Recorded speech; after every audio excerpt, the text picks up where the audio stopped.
There was once a small village at the edge of a vast and foreboding forest. The villagers lived in fear of the forest and the creatures that dwelled within it, for it was said that strange and evil things lurked among the trees. One night, a young woman named Sarah decided to venture into the forest to gather firewood.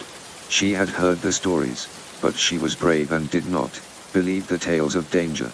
As she went deeper into the woods, she began to feel a creeping sense of unease. The leaves rustled ominously in the wind, and the shadows seemed to stretch and twist in unnatural ways. Suddenly, Sarah heard a low growl, and she turned to see a pair of glowing eyes staring back at her from the darkness. She started to run, but the growling grew louder and she could hear the sound of heavy footsteps pounding the ground behind her. Just as she thought she was about to be caught, she stumbled upon a clearing and saw a cabin. Sarah pounded on the door, but there was no answer. Desperate and with nowhere else to turn, she decided to take refuge inside.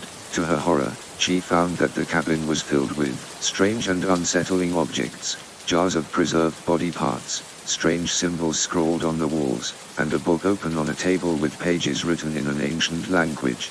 As she turned to leave the cabin, Sarah heard a voice whisper, "You should not have come here." She spun around to see a figure standing in the shadows, its features obscured by the darkness. Sarah screamed and ran for the door, but when she reached it, she found that it would not budge.